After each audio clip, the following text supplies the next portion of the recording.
Okay. Hi, everyone. Hope you're doing well today. Today we're going to be talking about a specific topic that's really based in narrative engagement. So let's start. Yeah, just give me 1 second. I'm just waiting for the thing to connect.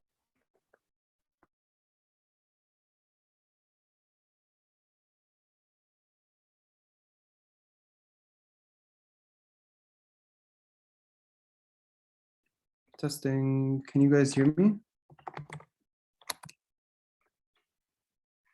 All right, fantastic. All right, so I'm going to start sharing screen. Hopefully it'll work out, but let's see how that goes. Slideshow, Zoom, share screen, and share. All right, can you guys see the screen? Perfect. All right, so this is one of our owls, and this is the vulture. They're both very cute, and but we're not here to talk about them. We're here to talk about representation. So representation, what does that mean? It's basically the idea of you presenting yourself in a specific way. It doesn't need to be presenting yourself. It can be presenting anything at all in one way or another. It's all about how you actually give something its value, how you decide to share it with the world. What exactly are you representing when you talk about something that you are creating? So if you decide to color the sun yellow, why would you choose to do that when you could choose to color it red, for example, where red could signify something like the sunrise or the sunset, whereas yellow signifies, noon or something of the sort. Or maybe you want to color it white to signify the existence of clouds that are kind of shading the sun. So it's all about how you're trying to represent something that matters. But at the moment, we're going to be talking about something a lot closer to who we are. We're going to talk about you. So who are you as a person? Who are you as somebody that exists in this world? What do you represent? What are things that you like? What are things that you dislike? What are the kind of things that you feel make you you? Are there some things that you prefer to hide from people? Are there things that you want to show people more than others? Are there some things that you crave to have but cannot for one reason or another? All of these are kind of ideas that make you who you are at the moment. Is, for example, your smile something you're insecure about, but after having braces, you decided that now it's fine to smile? Do you think that your hair color is something that you don't like? And is it something that you want to change? Is your opinion on a specific sensitive topic different than what the norm is? And are you afraid to speak out about it? Or do you, just let it out? So who are you?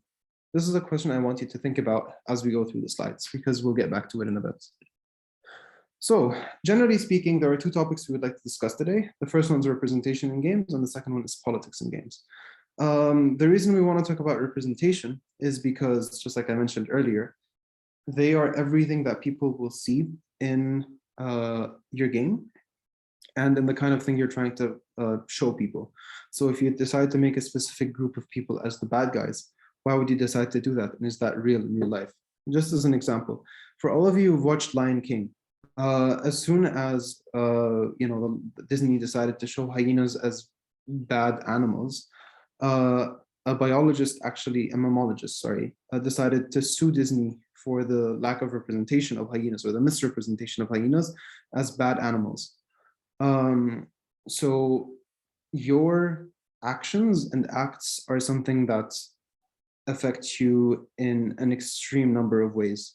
There are things that can change who you are, and they can change whatever you're trying to create, and they can change whoever you are trying to show. So be very careful in the way that you represent things. This is basically a very quick summary of what we're going to talk about. And then politics in games. Everything you do is political in one way or another. If you would like more details about this, please watch Jen's session. They talked about this last year as well. So yeah, but basically everything is political, whether you want it to be or not. But we'll get to this soon, sorry. So I decided to look up something called classic art pieces containing humans. And this is what came up. So can anybody tell me what's common between all of these photos? What is common between all these people in these pictures?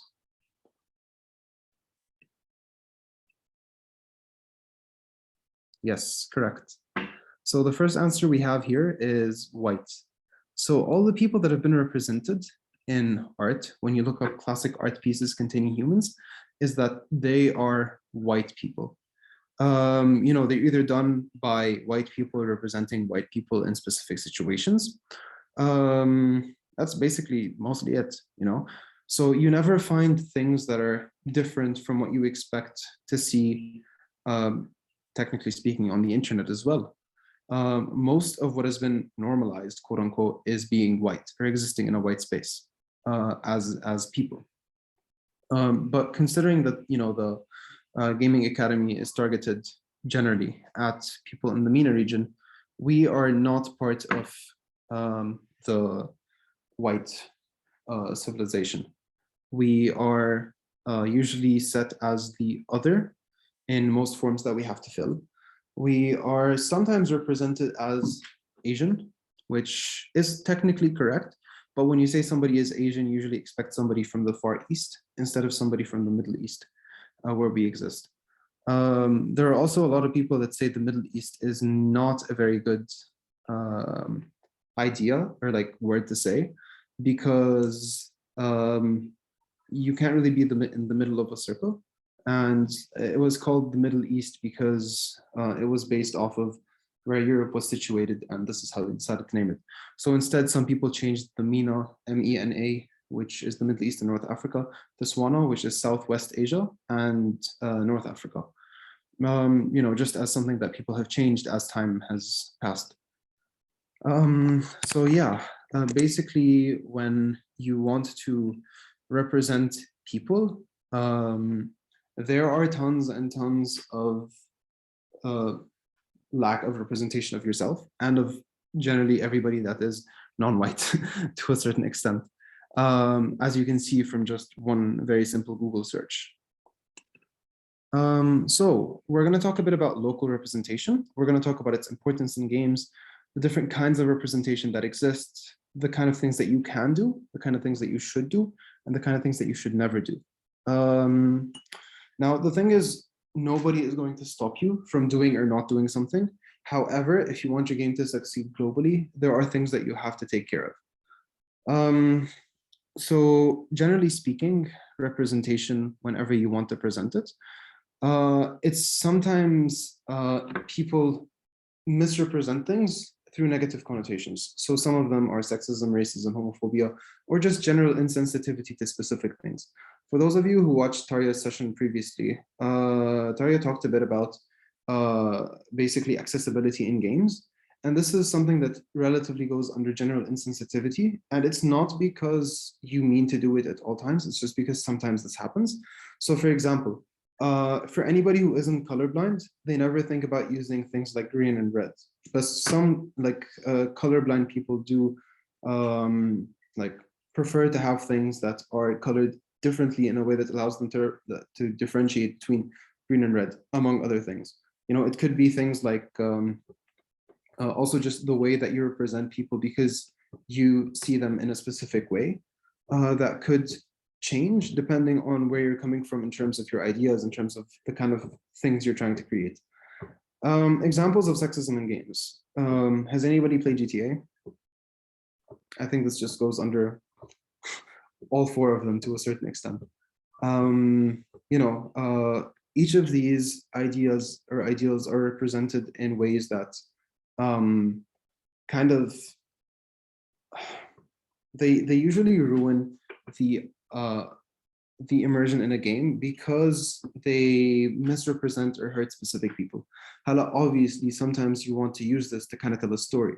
So for example, if you decided to set a game at a time, let's say the time of the Romans, when people, used gladiators and fought and, bet on them to see who would win and, all that stuff. even though it is insensitively using humans, you are representing a specific time. However, this is also something that we're going to talk about in a bit.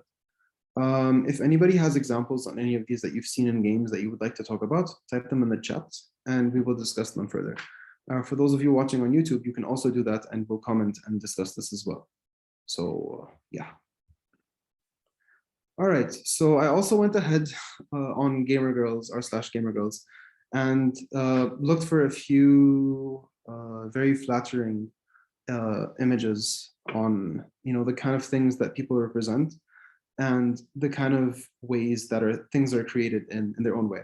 So, just as an example, we've got men's armor and how it looks in games if it was designed the same way women's armor was created. And this is like the highest tier armor that you can find. I found some worse images, but decided this was good enough to a certain extent. Another thing is basically there is a lot of sexism that goes on in games, especially multiplayer games, because generally speaking, people feel like there is a discrepancy between men and women, and some people, especially lower skilled players, believe that they should be better than other people. And when this happens, this causes their ego to be hurt, so they get more mad and stuff. Whereas people that were much better at the game were usually just much more friendly and enjoyed the game in a much better way. Simply because they were people that knew that the problem was to a certain extent internal, and they improved their own gameplay instead of insulting other people for being better than them to a certain extent. These are some other ways that people are represented, specifically women are represented in games, and the kind of ways that you talk that, some people, or generally men, talk to women when they find out they're playing games in one way or another. The first comic on the left is just a general example of, what you would expect a male to say. And whereas on the right side, this is just, a general insult that people decide that if you're not playing a game like Call of Duty or FIFA, then you're not really a gamer, which doesn't make sense at all. Actually, I've had a couple of incidents where something of the sort happened. I was arguing with somebody on Twitter about the way games are played, and that a game is basically, an interactive piece of technology that you and others want to enjoy and just interact with and just have fun with. And he was like, no, if you're playing games like boring games like farming sims and stuff, then you're not really a gamer. And I was like, no, you can play a game, and you don't just need to be a gamer if you play any of the multiplayer games. He's like, no, these are the only real games that exist. Or like most recently as well, tons of people have been mad at the fact that people were winning Elden Ring by playing using magic or by summoning friends or something of the sort, instead of just beating the game themselves. And this is when people were like, oh no, you're playing the game wrong. And they decide to gatekeep the game from others and not let them play they want to play, simply because, they're mad at others for playing the game and winning using not cheats, not hacks, but the game itself, as they should. Cat Cafe Manager. Cat Cafe Manager sounds like a pretty cool game, actually. I would like to play Cat Cafe Manager. Yes, also Lee mentioned that this just happened with her in Valorant. This happens. And actually, if you look at the left picture, you can kind of see the kind of things that people go through. So at Carade Art, I'm guessing, she talked about, playing multiplayer games as a woman. And she talked about the fact that, many males get insulted while they're playing games, and it's fine, and you just, get over it. And she was telling him that most of the time they don't say that they're girls playing because the toxicity that men go through is so much less than what women go through. So her default, so basically my favorite part is the last sentence, your experience is literally our break, my dude. So this kind of represents the toxicity that exists in games, specifically towards women in this case. uh, because people have decided that, you know, we're just gonna insult anybody that's not us or like us, and they decide to gatekeep games for some reason. Also, whenever you decide to actually include people that exist in the world, some people get mad. So an example of that as well is the middle picture, which is, you know, talking about forced diversity. And you can see that a lot. For example, this recently happened with a lot of Pixar movies, like Encanto, I think. You know, the fact that it wasn't a white person, or in Coco as well, or in Turning Red, you know, all of them are like, oh my gosh, I can't believe you used a non-white person. How am I going to relate to this? This is terrible. When, you know, literally the entire world has been watching movies and series and everything about people that were born in, you know, US, UK, or just generally, you know, white people. And the third picture is just a general picture that's been circling around since I was a kid. And it was also pretty funny at the time. But yeah, this basically represents a general summary of how there is tons of sexism in games and in the world of multiplayer specifically. I mean, if you look at people who play games, 50% of the gamers are boys and 50% of gamers are girls. I mean, this study was done not too recently. So yeah, this is basically how it was more or less represented. The difference is males usually played multiplayer games and games that were much more action oriented, whereas females played games that were more towards sims, towards building, towards single player games, towards adventure games, games to unwind and relax, whereas guys wanted something that was more high octane and kind of was, you know, just generally speaking, considered cool.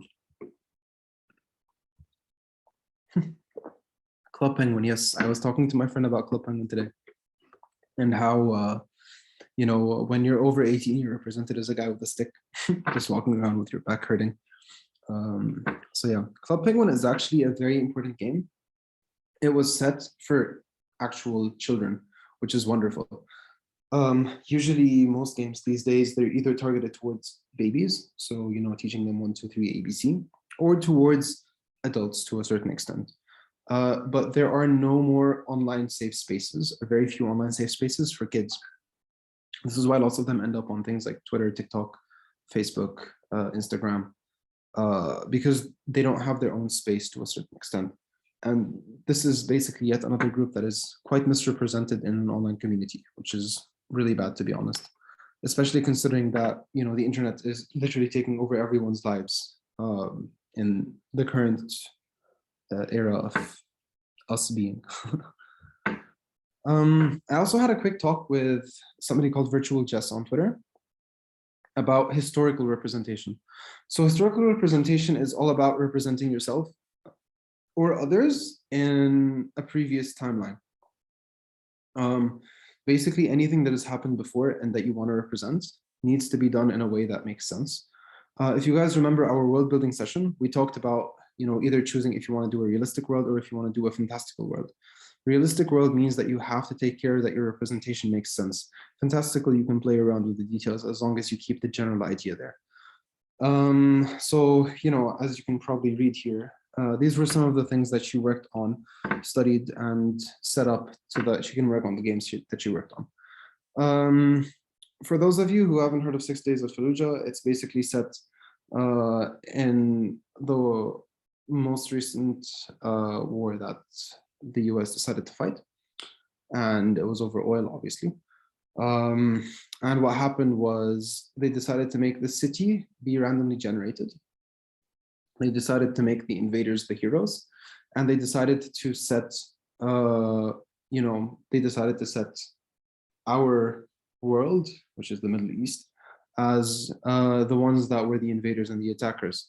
When, you know, you basically start the game by forcing yourself into somebody's house and then shooting the person inside who just lives there, basically.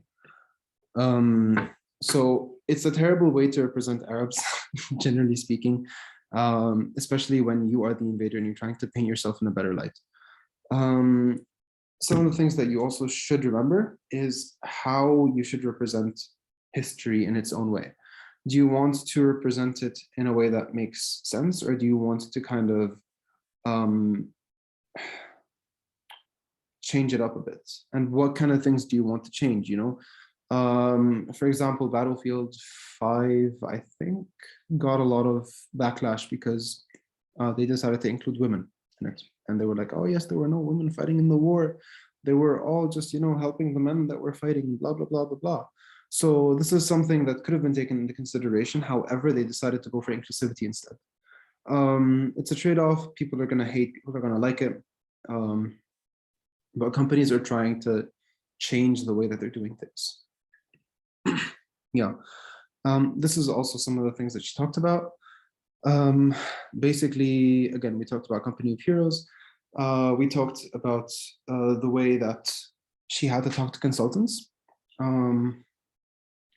And she also kind of gave a general idea of different kinds of people that you can talk to for historical representation and the way it's done.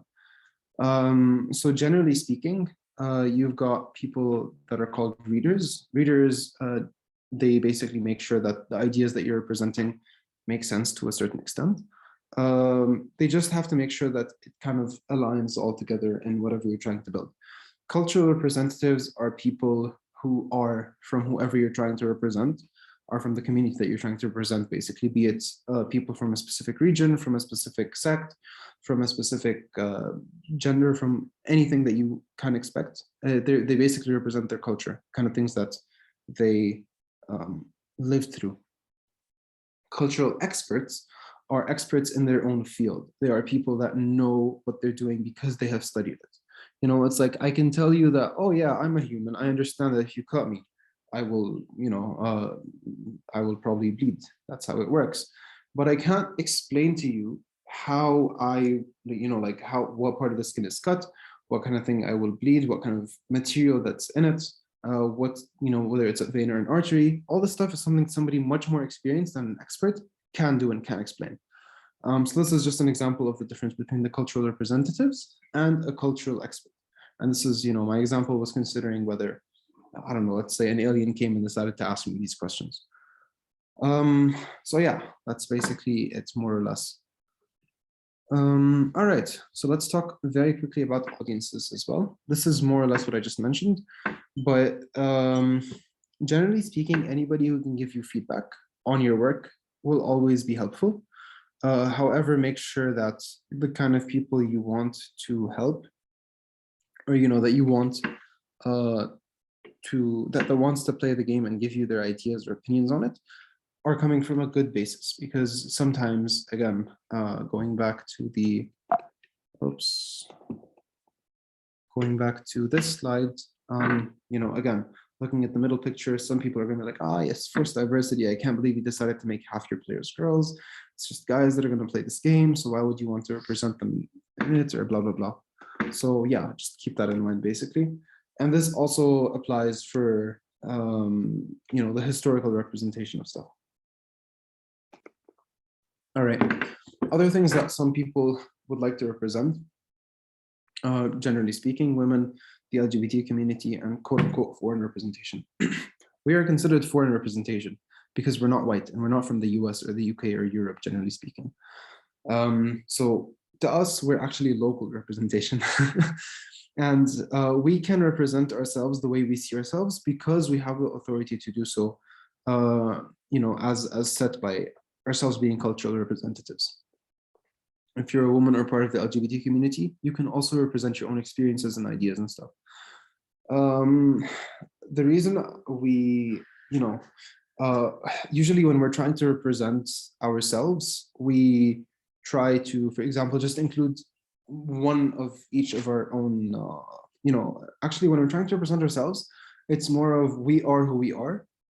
So we can talk about ourselves for hours and hours on end, depending on what people ask of us and what kind of things they would like to know. So, you know, I can ask you about your opinion on something and then on something else, and then your ideas, your ideals, your morals, all of this stuff. For those of you who attended the character session, you kind of know what I'm talking about. I did ask you to fill out 50 plus characteristics for each character. So yeah, the problem is a lot of people try to add different, you know, representation of different forms just to say that they added it. So for example, just because you have a woman in your game doesn't mean that that's enough. Just because you decided to add an LGBT character to your game doesn't mean that that's enough. And just because you added a foreign character to your game doesn't mean that that's enough. So if you decided to include an Arab and all he does is be rich or explode, that's not good representation, obviously. You guys should know that, because as Arabs, some of us are from uh, different classes, and most of us are here and very much in one piece. So yeah, we as people are who we are. We aren't just Arabs. We aren't just quote unquote like bad people. We are our own people at the end of the day. And people can be good and people can be bad and people can have different morals. So just because you believe something doesn't mean that it is necessarily the right thing, because somebody else might antagonize you for your own thoughts and ideas. Whereas just because you think you did a bad thing doesn't mean you didn't help somebody out in another place or in another way.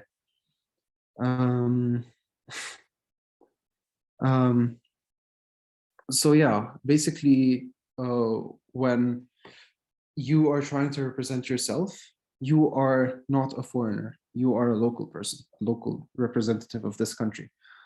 So make sure that people know that, and so you're making a game about living in the US, and the character is an Arab or an Indian, or just basically even an Australian. You're basically somebody from a foreign country or from somewhere else.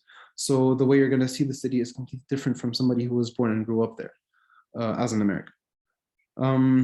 When you go through things and you talk about them, it's going to be completely different from something else that you see and experience. And again, just because you saw something and experienced something doesn't mean that you and your friend that also experienced it both felt the same way. Just to take an example, if you've ever been on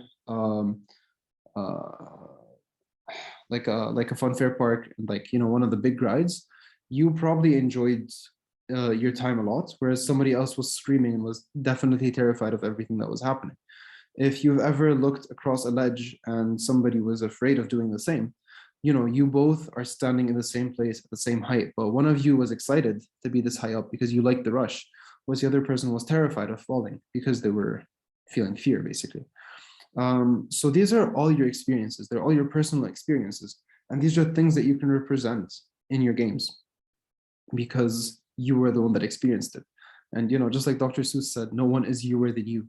So why try to be someone else? You don't need to stick to your comfort zone. So let's say all you do is always have stick figures that have no personality and decide to create these characters. That's not enough. You have to give them something that makes them much stronger. Think about your favorite superheroes, for example. What kind of things do you like? What kind of things do you feel make them better than others? What are the kind of struggles that they've went through that makes them feel more human? What are the kind of things that you feel represent them and their ideals in a better way? A lot of people think, the Punisher is basically just a really cool character overall, but then forget his dark past, for example, or the kind of things that he's done before.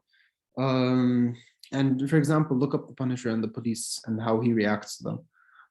Just, this gives you a pretty big ideal on the idea that he represents, or the kind of person that he is. And finally, don't stack tokens. Now, technically speaking, I kind of did that in this slide where I represented women, LGBT, and foreign representation altogether. Tokens are basically ideas and concepts that you decide to stack over one another. So let's say you decide to have a fighting game. And in the fighting game, you wanted to say that you represented people from all over the world. So you represented people from Europe, you represented people from Asia, you represent people from Africa, you represented people from America and Australia. And then you decided to have at least one woman, at least one person that belonged to the LGBT community, and at least one foreign character. So considering that you have all of these people from different areas all over the world, you have the foreign representation done. But then you decide to choose the African character and make them a woman and make them part of the LGBT community. and you decide to also give them what's it called, like a disability or something of the sort, and you've decided, aha, now I've represented everybody in the community, and that's good. But technically speaking, you just stacked tokens. You decided to represent all the different people in a way in one single character, just to say that you did it. And this is a good sign of lack of work, because the kind of things that you did don't really represent the the people that you were trying to show off in one way or another. So yeah, 100%.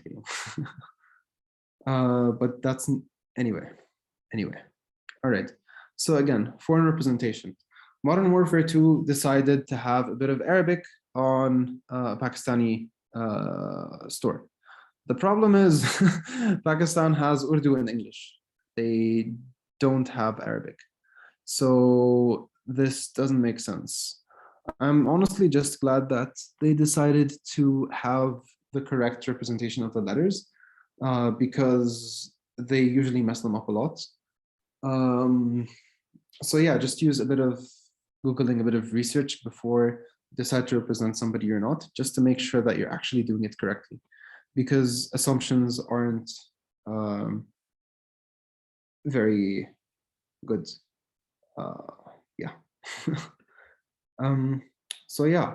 Also, again, if you've seen the Marvel movies, sometimes they have the UN in the background, and they decided to write Ahlan in Arabic, but the Ahlan is flipped left to right, and sorry, right to left instead of left to right, and the letters are disconnected, so it just looks really, really bad. Again, another reference to Rami Ismail. He has isthisarabic.com, and he actually teaches you step by step on how to write Arabic and what looks like Arabic and what doesn't look like Arabic. So this is something to represent, but it's not really foreign because, again, we all speak Arabic here, I think. So it's basically, instead of foreign representation, it's local representation. So yeah. All right. I've talked about this once, I've talked about this twice, and this is the third time I talk about it. Research. Please, please, please, please research. So sometimes when you go through something in a game or read a book about something or even watch a movie, you're like, ah, yes, I remember when this happened and I know how I felt when this happened, so I can probably talk about my experiences as firsthand experiences. That's not necessarily true. I mean, just because you've played a zombie shooter doesn't mean that you're going to survive a zombie apocalypse. There are no mini maps that actually show you where the zombies are. They don't make mistakes. They don't make sounds. Zombies don't even exist at the moment.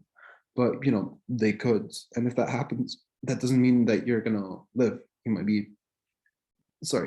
be the first zombie after all, because, the thing that's to spread the virus is actually mosquitoes instead of, zombie bites. Who knows? Just because you played God of War, it doesn't mean that you know who the character you're talking about is. In this case, it's Kratos. So, there is always more to his story or to a character's story than you believe. And if you remember, again, from the character section, the character that exists is much more than what you're going to see and has many more underlying surfaces. Another example is One Piece. So in One Piece, there are specific chapters that come out with a bit more tidbits and information about the characters. I'm using One Piece because this is something that I've read technically. But generally speaking, there is a lot more to each character and each city and each piece of existence than you would initially believe. And this is specifically because of people's interest in a specific topic or in a specific person, and because you as a researcher have done much more work than people could see in order to represent them in a much more accurate way. So let's say you decided that somebody's primary incentive in life is to always be honest. So you may get to a point in a game you're playing where you have to go and kill your father for some reason. So the character actually loves his father and declines this act. And when he's asked why, he explains it's because he's my father. And by just explaining that this is your father, instead of lying, you will have, you know, the gang basically on your tail, and now they want to kill you because they found out that you are the son of the enemy or something of the sort. Or maybe instead of hiding it, if you decide to lie, this may go and change your entire character's personality, which could go against the story and thus cause a negative ending, as an example. Also, when it comes to stories, most stories are just ideas that have existed before and will exist in the future and are existing now. Look up the hero's journey. I think we talked about it before. We did in world building session, and it's basically just, you know, you meet the character, something exciting happens, things die down a bit, you meet a sidekick, something else exciting happens, and then slowly builds up to the climax. But right before the climax, you lose all hope, and then everything gets better, and then the game just rests. So, you know, just looking at this is generally the basic idea that most stories go. And considering that they even have a name for something called the hero's journey, this means that to a certain extent, all stories can be the same. So, you know, just think of it.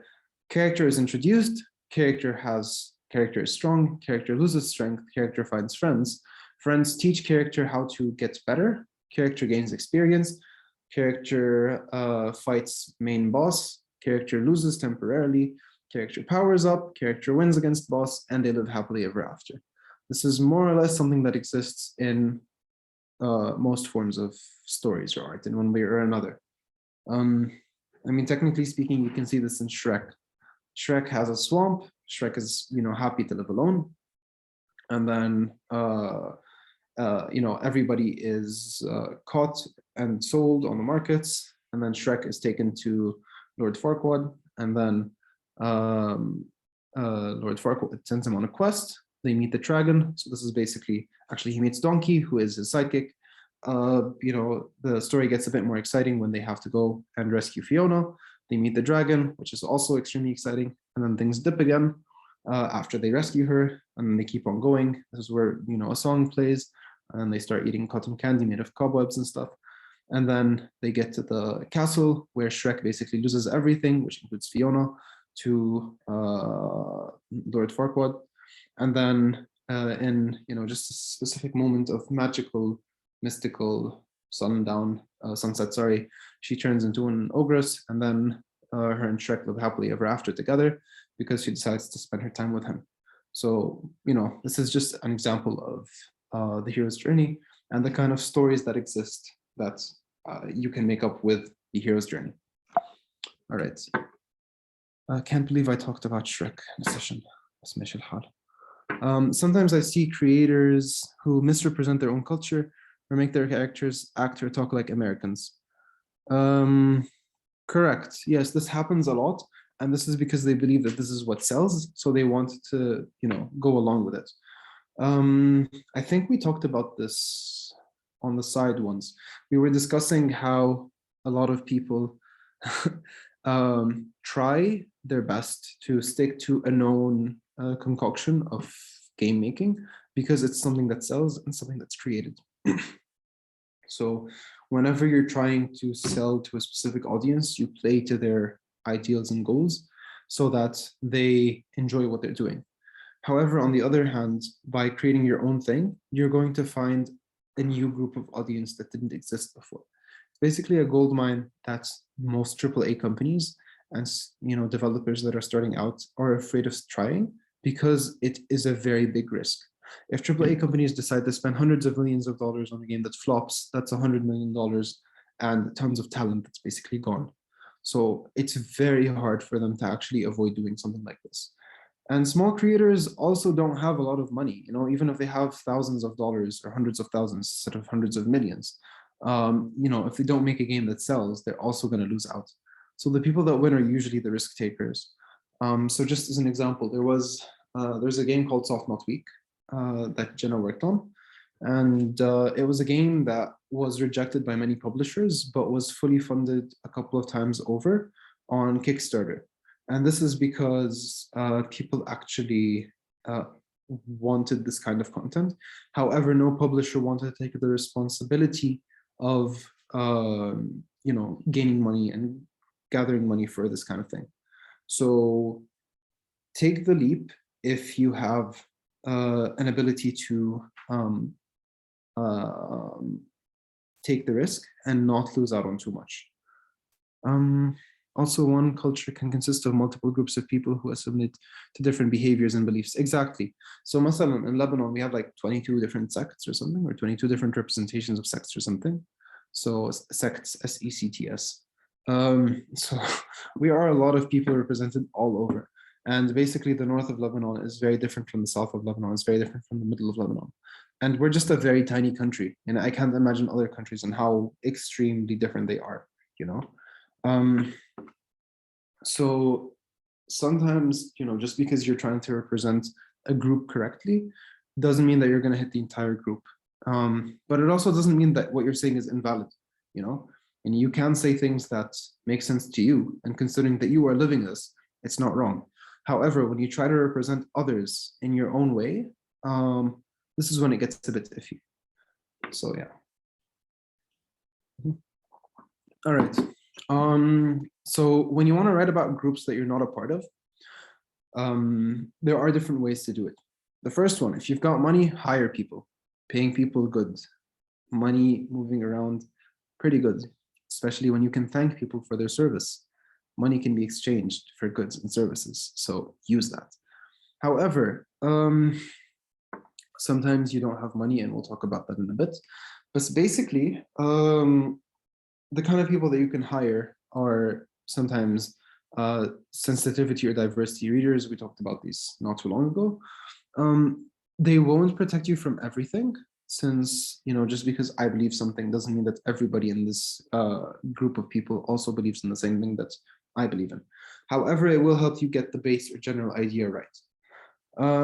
There are some companies that you can talk to represent specific marginalized groups. So Query represents me, for example, helps you represent LGBTQ plus people in a better way. Editors of color will help you explain people of different color in specific ways as well. So like, let's say you decided to include somebody from Africa. You probably want to understand the way they talk or the way they act. So just as an example, there was a person from the US who met with, who was a roommate to multiple people from Africa. I'm not sure about the country, so I'm going to try to avoid making the mistake of saying which one. Every time he went into the room, he had to say hello to everyone, because this is what was customary in their country. So once he went in, he was like, hi, when he sat down, and everybody got, kind of iffy about why he would do that, because people decided, which they decided, because in their culture, this is kind of disrespectful. So if you wanted to represent something of the sort, you have to make sure that you do it in a correct way, because these kind of details and notes matter for people like me and you, especially when we know exactly what's happening. So just as an example, if somebody flips sabah al-khair and mas al-khair, that would be kind of funny, and it's relatively easy to fix because we know the difference between good morning and good evening. But if somebody says that sabah al-khair and mas al-khair both mean hello, then this is where it gets pretty bad. So yeah, make sure to talk to people from the specific culture that you're representing to make sure that you're representing them correctly. If you can't afford to pay people, you can ask friends and thank them for their services. You can just say thank you. You can invite them over. You can buy them pizza. Everybody loves pizza. Just make sure that they can eat pizza. And yeah. The problem is, if you don't pay people, they are probably going to do it for free. So if you're good friends with them, make sure to thank them in a specific way that they appreciate, because they are giving their own time. And don't expect everybody to actually give you their time. So, make sure to factor this in. Also, they may not know enough about something. So just because I am, for example, from a certain city, and I actually had a meeting with my coworkers right now. So they asked me about the best cafe around, and I couldn't answer because I don't go out in my city much. I go out in another city to see my friends. So I really couldn't answer this question, even though I literally live in this city. So, just as an example, just because I am somewhere doesn't mean I have the relevant experience to discuss this. They also might not explain a specific idea in a way that actually makes sense because they just don't want to hurt you, or they don't want to tell you that you're wrong. So this could also play a role. And if you decide that you have no friends and you can't talk to anyone, you can go back to research. You can look into the history of things. You can make sure that you start by assuming that nothing makes sense and you know nothing about anything, and work yourself up from there. Because again, assumptions are the kind of things that can trip you and make you fail and fall and hurt you because you were just a tiny bit, you decided to be a bit lazy, and people will make fun of you for that. So, just avoid that. Read books, read a lot of books, because once you start doing that, you'll kind of understand what people enjoy and what people dislike. And this will always help in terms of your own representation of things, because the way that things are represented in good works of writing will allow you to talk about things in a better way. Finally, if you yourself haven't really been through a traumatic event or a struggle, it's kind of hard to represent it correctly, because the feeling that goes through, through what they went through themselves will hurt in a different way than what you expect for it to do. So, oh, I was so sad when my pet died, but you really don't know what it feels like to lose a pet, for example. Especially one that you care about. Some might see this pet as a family member. Some might see it as their support system.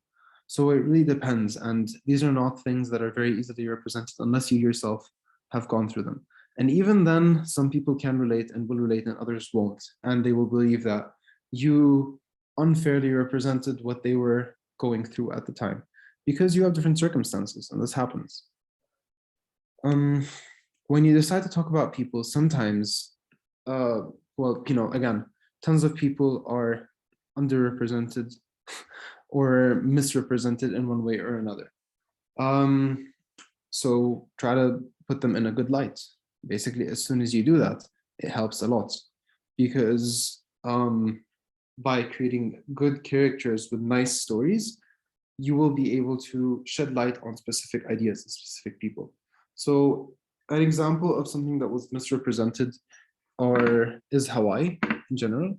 The US decided to commercialize it a bit too much, and basically the people that were originally living there are more or less being targeted by the US because they're not directly being targeted, but they're basically being taxed a lot for existing and using their own resources, because there are a lot of people traveling there for fun destinations and just enjoying themselves.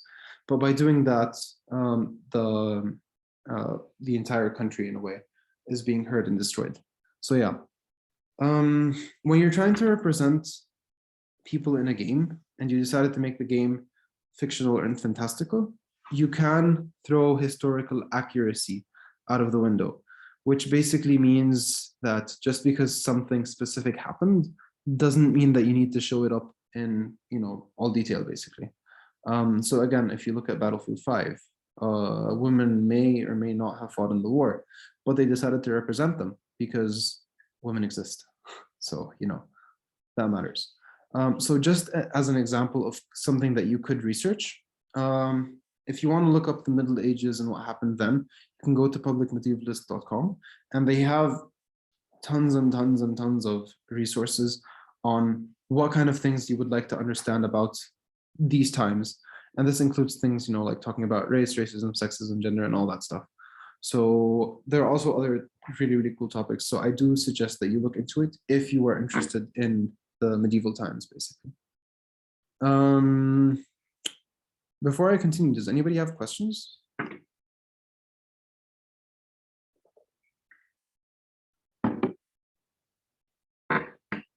Okay, good. All right. Cool. All right. So sometimes you try to represent real world events in specific ways that could cause problems for some people, especially from where these creatures or characters came from. So just as an example, for anybody who has seen the Harry Potter movies, you've probably seen the vaults, and you know they were filled with gold and stuff, and they were protected by creatures with long noses and well, that was, and you know they were short and stubby and stuff. So basically, these were creatures that were created to represent the Jewish people, generally speaking, because you know at the time it was decided that the Jewish people were the ones that controlled the money, and they were the ones that controlled the banks. So by using these characters, they kind of set up a specific ideal that shouldn't be there and is represented in a negative way. So what what Rowling could have done instead is just had different people, different races run the bank. And this in itself could have solved the problem because it would have showed competence of characters from different backgrounds and different creations and stuff. So yeah, the real world has tons and tons and tons of people. And each time you pass by a person, they have had a completely different life than what you've represented and what you've gone through. Even your siblings have had different experiences than you have because you've done different things at different points in your life. So each person has a different story, different reactions to specific world occurrences. You know, it could be in the actual world or in their own world. So whenever you want to look at all of these things, make sure to actually discuss these ideals in ways that make your characters feel like real people instead of just somebody that goes through good and bad and just stop there. So whenever you want to create a character and then another one and then another one and then another one, you're going to see a common base between all of them unless you've already trained yourself to kind of create a new character, a new ideal, a new something, basically. So, why do you do that? This is a question that you need to ask yourself. Is it because of your experiences? Is it because of the kind of things that you've went through? Is it because these are the kind of books that you read or the kind of games that you play? Why do you do this? Why would you like to change them as well? What kind of things would you like to try to represent this time around? Maybe you've always had a big, loud, boisterous man as your character. Why not try to have a small, shrewd, middle-aged, what's it called? Librarian, sorry.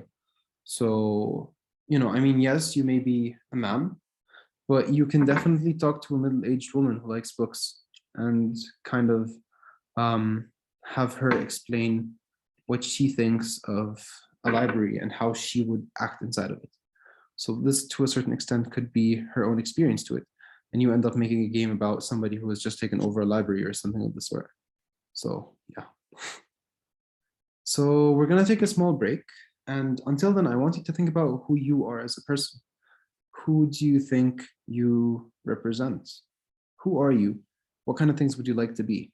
And what would you like to do later on in life? So we'll be back in like 10-ish minutes. And yeah, I'm gonna pause sharing. There's the button. Stop share and pause. All right, so welcome back, everyone. I hope you took a good break and got yourself some water or a snack or something. So we're gonna continue. By the way, these are our wolves. They're very cute. They have babies now, and the babies are adults. So by the time you probably watch this recording later on in the future, the babies could have potentially been released into the wild as well. So yeah. Anyway, so when you want to represent things, sometimes what you're representing is a character. So we talked about characters before. So how much of these characters do you remember? And tell us what exactly makes a good character. These are kind of things that you should probably remember, and mostly for yourself. So just as an example, these are some stats that you can use when creating a character as well. So, gender, being, era, appearance, where they live, age group, the kind of weapons they use, the kind of occupations they have, sorry, what motivates them in life, and what kind of design do you want to give these characters.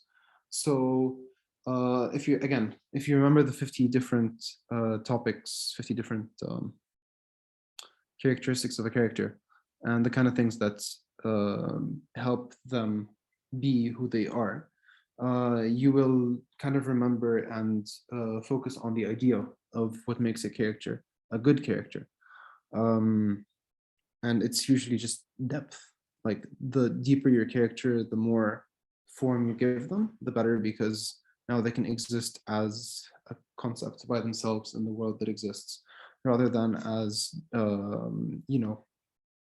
just a concept in our minds that is there to help the player out exclusively.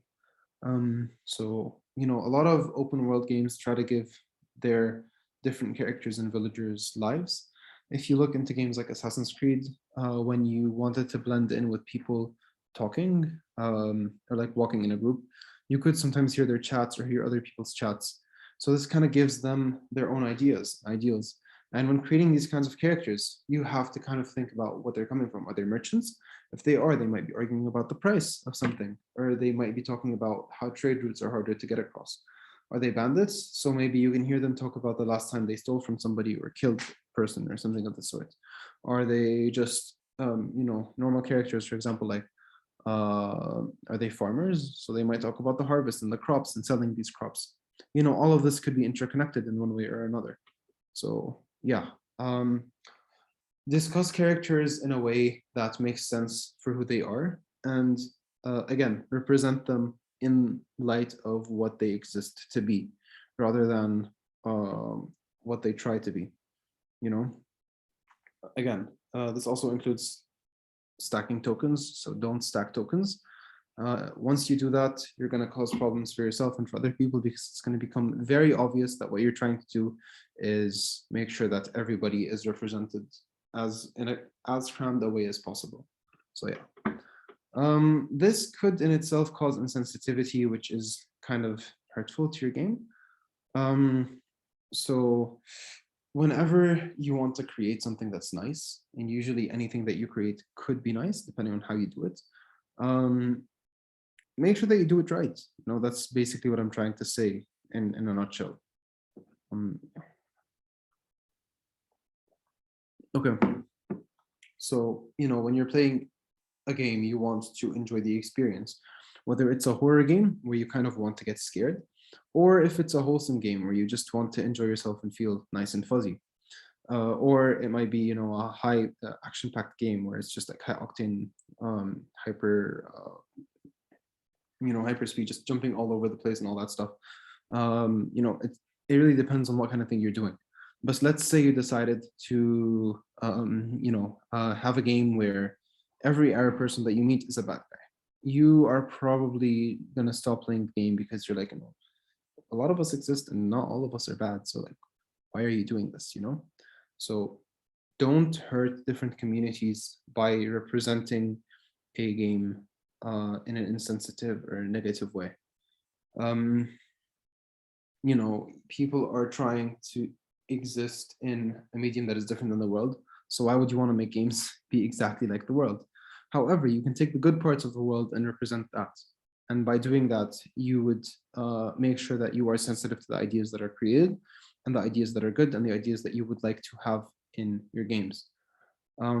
So, stop ruining situations or games for people by putting them in places that don't really make sense to them. Don't try to be something you're not, and don't try to make something that isn't real. Just because you think that all Asian people are very, let's say, a lot of times the Asian person is represented as the hacker. You could do a Sweet Life of Zack and Cody and decide to have London Tipton be the kind of person that is less smart than the blonde, which is Maddie. So, they just kind of flipped the roles and decided to spice it up and change it up a bit. So yeah.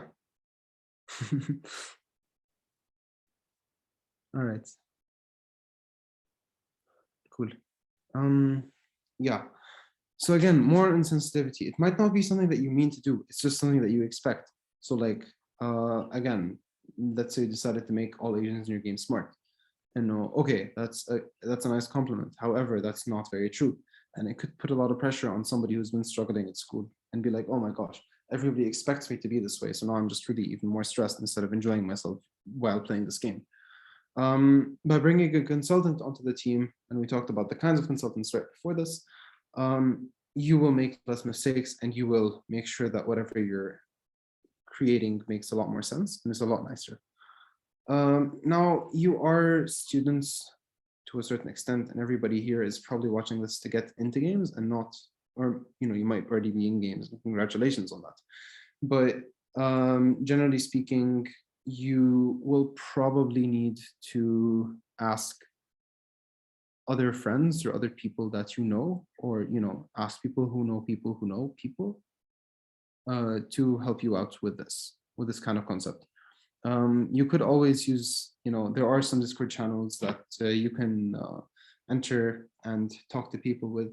You can always use things like LinkedIn to a certain extent to also reach consultants or people who might be kind enough to help you out and in explaining themselves, their culture, because people get excited when they get to work on something that encourages others around them to do the same and to raise themselves and others up in a way that makes them proud of who they are. Like the reason we started the Gaming Academy in the first place was to help people regain their creativity. So this is more or less the same kind of concept. When you want to represent somebody in games, and you guys are all representing, game developers from the MENA region, we want to be proud of what you're doing. So whatever we can do to help you create the best thing you can create, we will do, obviously as much as we can. So if you're willing to pay us, we can be consultants. If you just want to ask us as friends, then we can be friends, basically.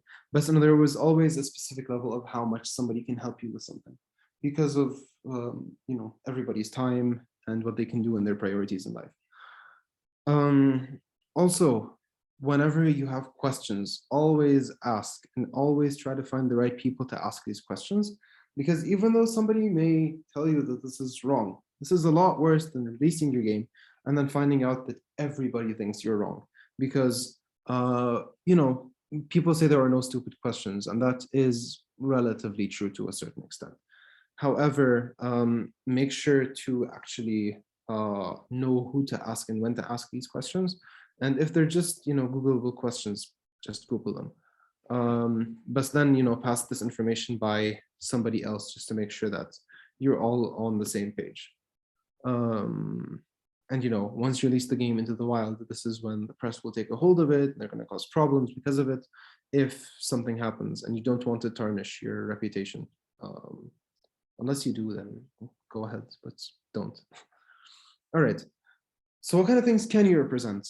So you can represent who you are. So if you belong to a specific community, do that. If you don't, ask a friend. If you are interested in a specific hobby, then talk about that and talk about how it affects you. So let's say, for example, you're interested in chess. So because of this, you kind of see the world in a different way and you kind of strategize in a different way.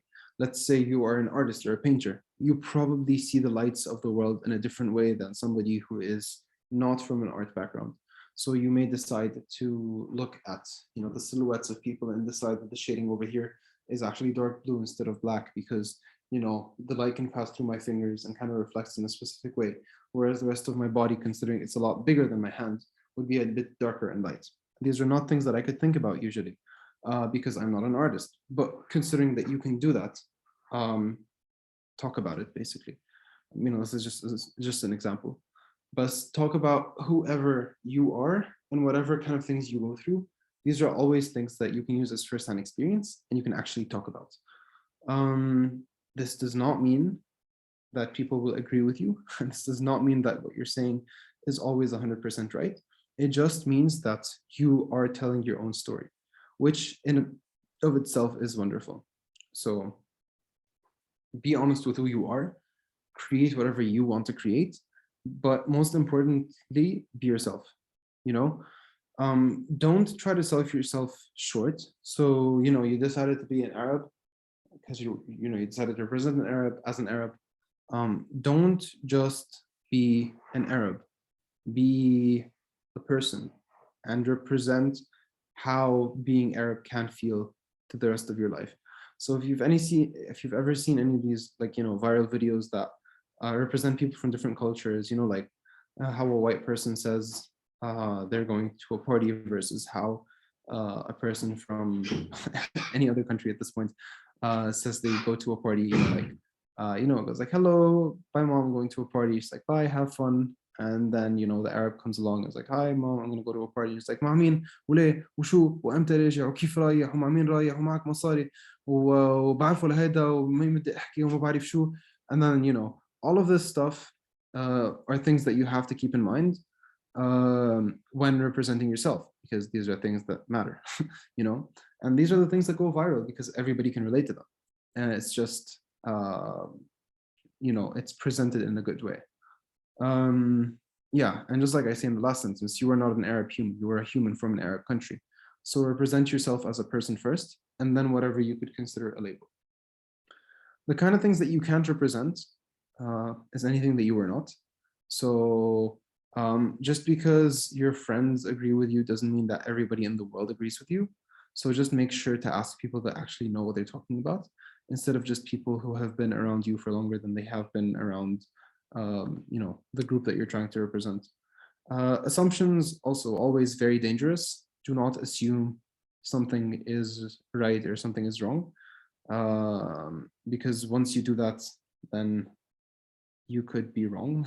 That would be not good. So just make sure that your assumptions are double checked and fact checked, either against your own research or against what other people have said. So Dalila said Situated Knowledges by Donna Haraway is a good reading if anybody is interested. Thank you, appreciate that. All right. Also, please don't offend entire nations. Please, beg of you. Stop representing Arabs as people that explode. We do not explode. I've been around for 3 sessions and I'm still alive. Woohoo. Fantastic. Yeah. Don't try to make every Mexican as somebody who represents, I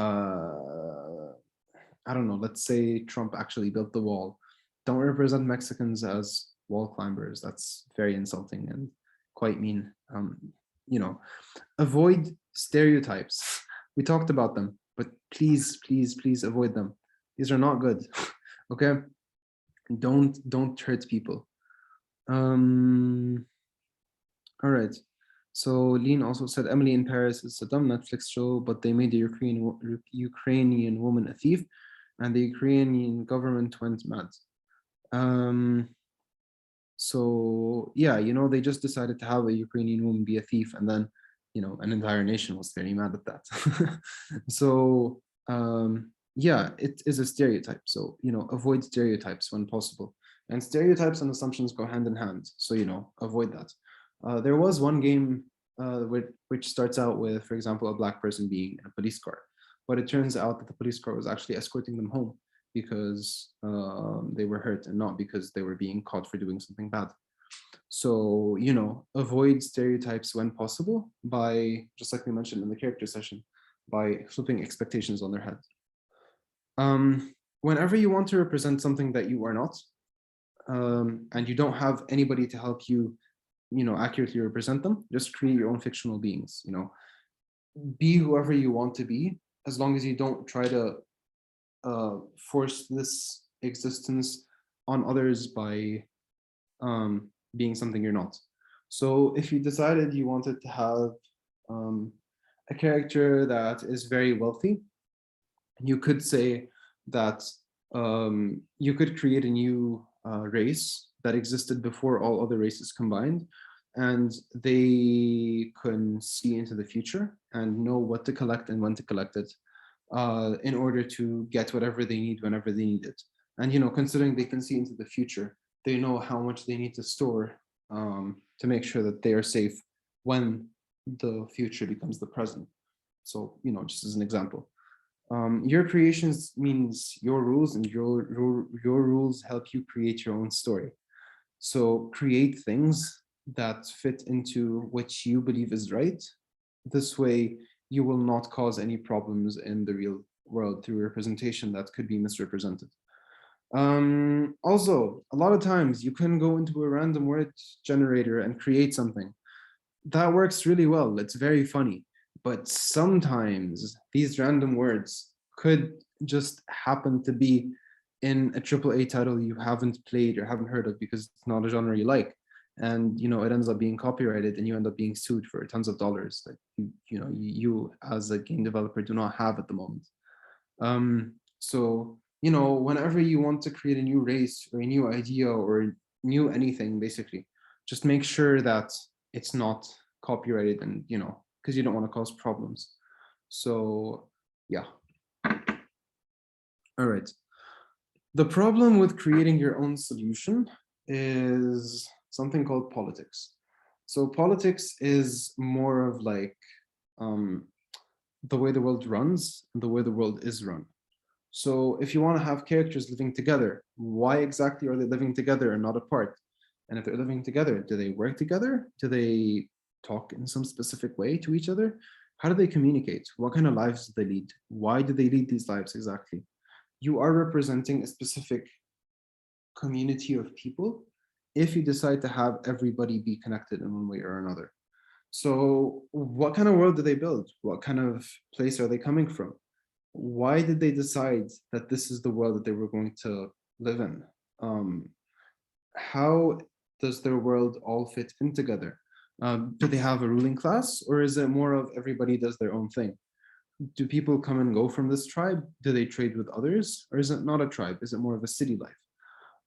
These are all things that you need to take into consideration, because people will either be all over the place or connected with each other. So if they're connected, they have to have a specific unit of representation. Do they have enemies? Do they have friends? Is this city just the hub for everybody to join?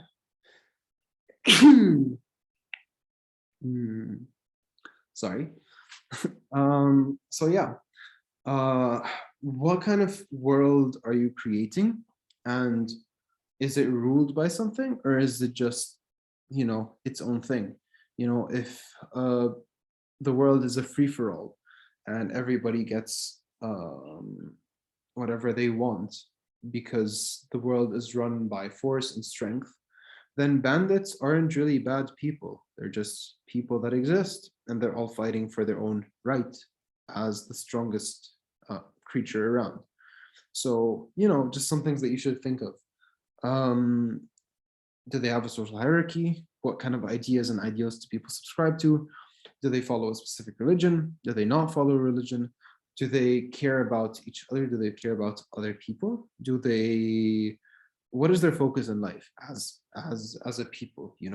What kind of things do they want to do? So yeah, basically that. Okay, so some of the things that you can think of in terms of world building, there are a lot of GY words over here, but basically these are things that you can think of during your world building phase to kind of decide on what kind of world your characters and NPCs are coming from or live in. Do they have an economy? Do they follow specific religious ideals? What kind of world do they live in? Is it at the highest mountains? So this means they have thick fur and lots of snow. Or are they living underwater where they have sleek bodies that allows them to swim fast? What kind of world do you want to build? But when you want to build a world, there are tons and tons and tons of things to think about, especially when you're building a community of people that exists. So, things you can think of: sociology, economy, theology, ecology, geology, anthropology, cosmology, all that stuff.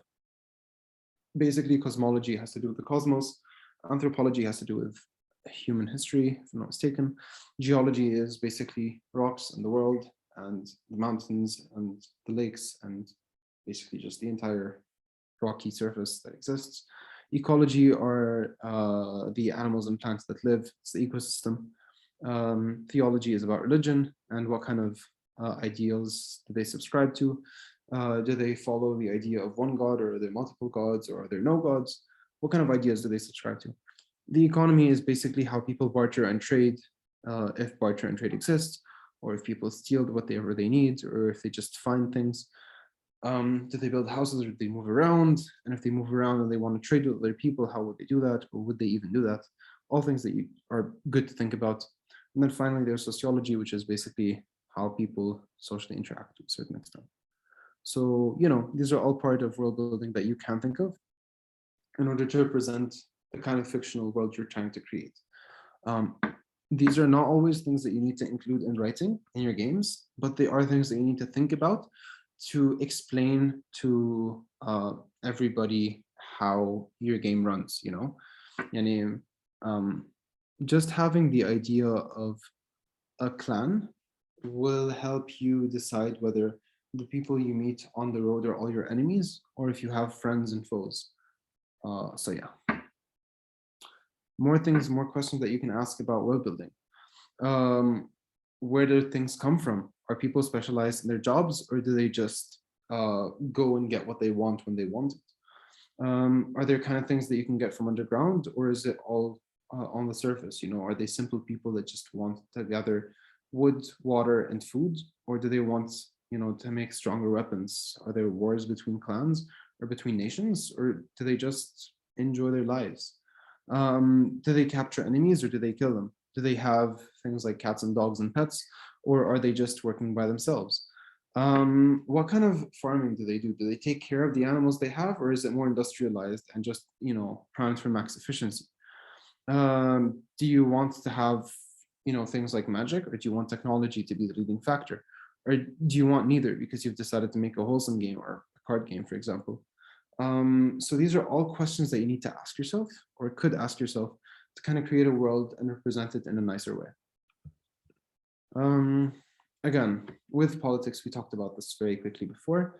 Do they go in tribes, or are they ruled by a king? Or if you decided to make a space invader game, do different solar systems have different leaders, or is it more like the planets and there's an interplanetary war and then the winner takes all? So what kind of things do you kind of create, and why are they important? Why do you want a specific class to rule over and not another one? How are things in the world that you created different than the ones that we have here? Have any of these systems been tried before? What were the results? What if something else changed? These are all questions that you can ask yourself. So yeah. After you decide all of this, you can also look into culture. So culture basically is formed out of a general population. Once you're able to settle down and focus on what you're good at, you will be able to express yourself. So when you want to express yourself in ways that make sense, if you are a battle-hardened group of people, then maybe you write war songs about your strongest heroes. Or maybe you just put them in battle until they lose and somebody else takes their place. If you are much more soft-spoken and care about preserving your history, maybe you will focus on art and creation. If you care more about magic, for example, you may write books about these spells, or find different ways of creating tomes that will protect, the deepest, darkest secrets that you have. All of these are things that are considered part of your culture. And your culture is extremely important because it is what represents you. It's what people expect when they see you, And there was also an ad about Saudi where they had somebody come in, and he wanted to ask them for taxes, I think, or something of the sort. And they sat him down, they gave him coffee, they had him eat lunch with them. One of the sons asked if he has games on his phone. So this is all part of the more hospitable culture, where people really want to invite people in and just enjoy their time with them, because they're very welcoming. Where the guy just wanted to do his job. So the point of the ad was literally to ask people to stop inviting people in when they were doing their job. Yeah. All right. So going back and expanding out a bit, the world that you want to create is extremely big. So make sure that the world that you want to create makes sense in its own way. And just, whenever you're taking a social science or humanity course that you don't like, if you're taking some of these, think about how you would change them in a way that suits your needs, and think of what you would have made better to increase people's abilities to do good things or bad things, depends on the kind of world you want to create. But basically, by looking at things that are not quote unquote hard sciences, and looking at the way that people lived and what they like to do and the kind of things that they've created, this is what you can use as inspiration and as a base to create the world that you're living in. So yeah, thank you for watching. Hope you enjoyed. I added these resources over here, so you can check them out if you would like to do so, instead of including them on each slide. So does anybody have any questions at the moment?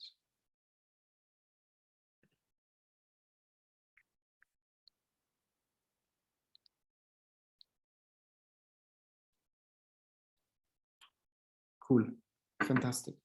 طيب لكن the last slide. Yes, for sure. Let me reshare screen. Share screen.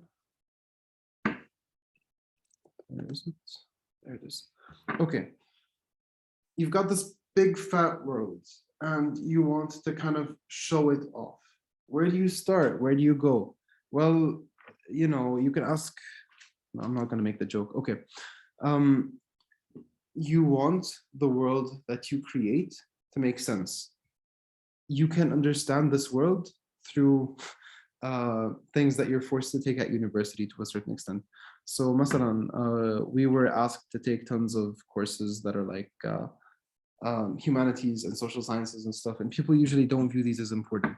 So what I'm asking you to do is to actually look at these courses and think about what you would change in them to make them more interesting. You can take the stories of people that we've heard about, and we've written poetry about specific times. You could look into the poetry that they've written and think about why you're not interested in them, what kind of things you would have changed, what kind of worlds they would have created if they were living at the moment. Would they be making the same kind of things that we are making, or would they try to change the world for better or worse? So basically, whenever you want to create a world and you want to represent it in a specific way, including everything that I've been talking about up until now. So, talking about characters, talking about politics, talking about the way that things happen and the way that the world exists. Also take inspiration from courses that you might not be interested in, because a lot of times they have a specific idea that can encourage you to create something that you yourself haven't thought of before. Because at this point you've taken something that you're uninterested in and something that you aren't as exposed to, and this in itself will help you expand your knowledge, your interest, and your creative capacity, because again, these things existed before and now you can open up and create more of them. So yeah, did that make sense?